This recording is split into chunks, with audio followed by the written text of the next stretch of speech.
Hello, I'm Alex Consalvos here in Canyon City, Colorado at the Dinosaur Depot Museum.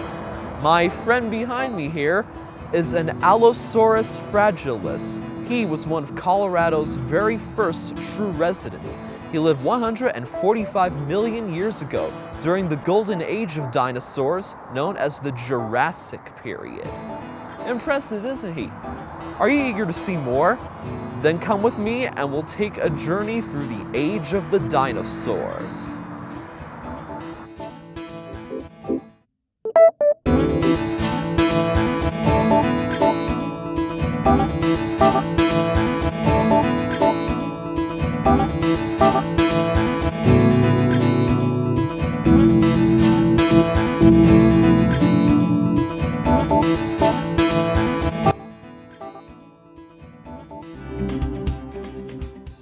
So Lois, this is the main preparation lab that we are in.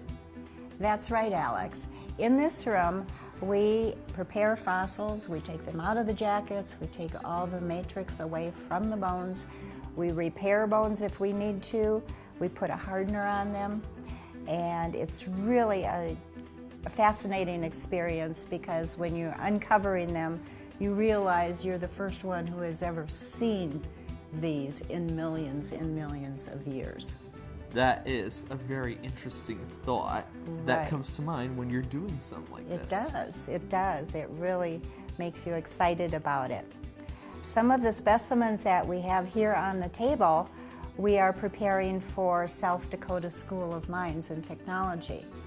Their grad students go out in the summers and do their field projects. They learn how to do their mapping and gridding and jacketing, but they don't have time to do the preparation work all the time. So we have an arrangement with them to take their fossil jackets and open them up, clean them up, and send them back, and then get more. So that's basically where a lot of this came from.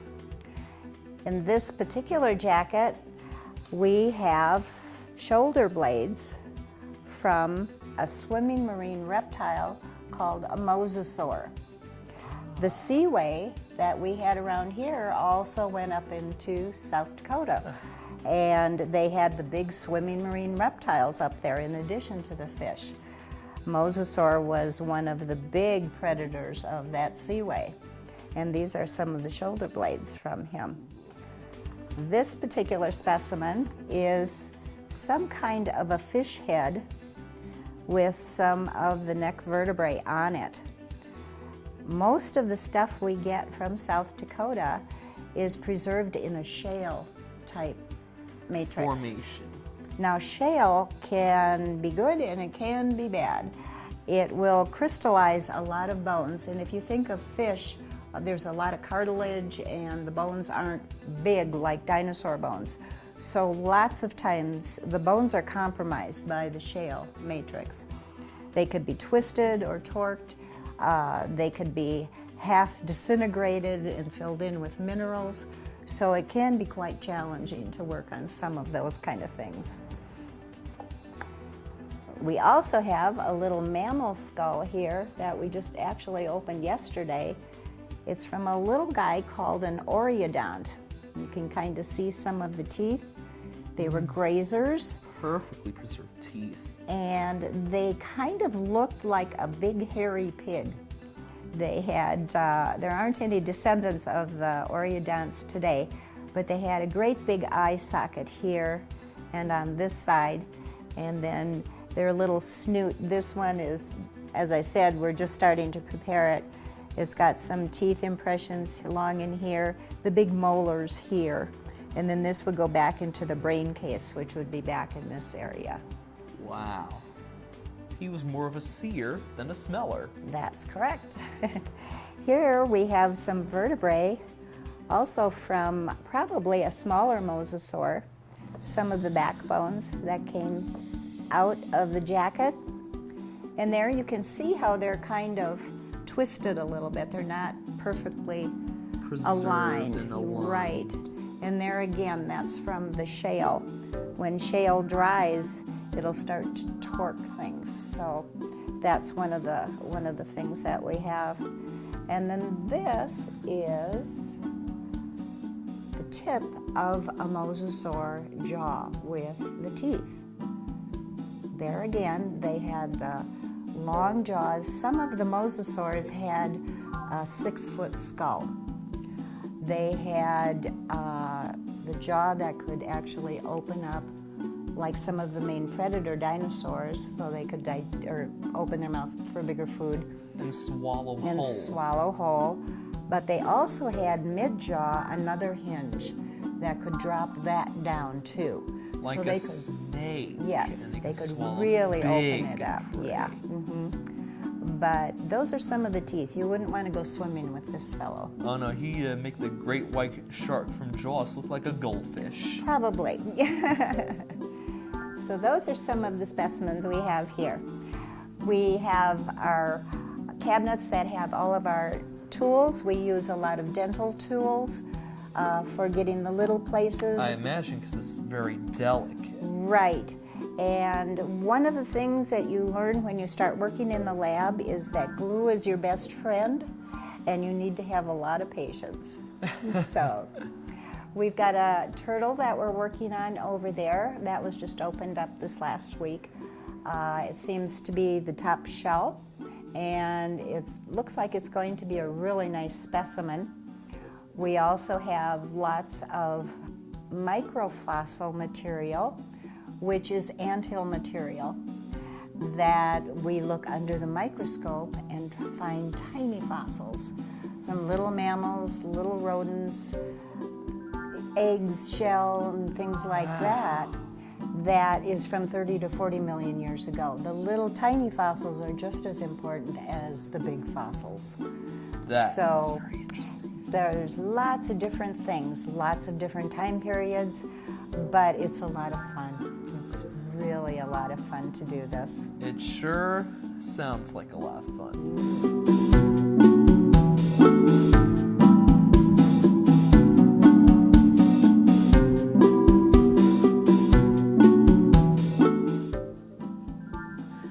So, Lois, this is the Discovery Room, am I correct? You are correct. This is our discovery room. Everything in it is hands-on. It's here for people to enjoy and kids to play in.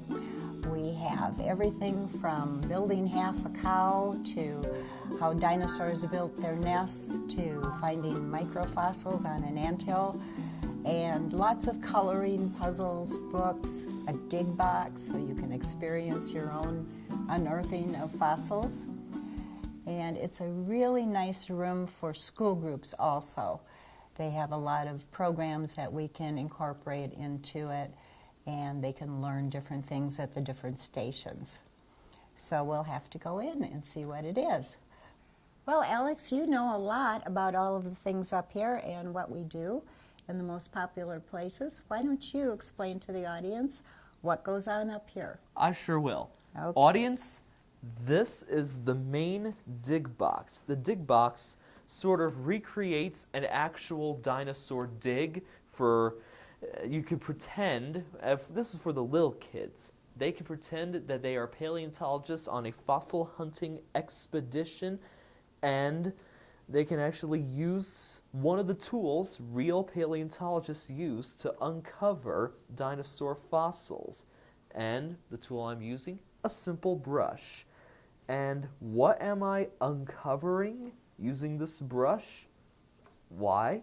It is the skull of the Colorado State dinosaur Stegosaurus. Now, uncovering fake fossils in this box is just one of the many interesting things kids and families alike can do in this room.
you, Lois, for a fun and fascinating trip through the Dinosaur Depot and through the age of the dinosaurs, so to speak. Well, I'm so glad that you came, and I would like you to come back again sometime. Thanks for Definitely. coming. Thank you for having us. You're welcome.